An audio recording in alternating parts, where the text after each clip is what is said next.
আরে ওই ছেলে, কোথায় যাচ্ছিস তুই?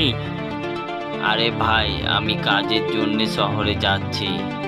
আচ্ছা, তুই শহরে যাচ্ছিস, ঠিক আছে। তোর কাছে যা কিছু আছে সব আমাদেরকে দিয়ে দে, না হলে তোকে আমরা মেরে ফেলবো। কিন্তু আমার কাছে তো কিছু নেই, আমি আপনাদেরকে কি দিব?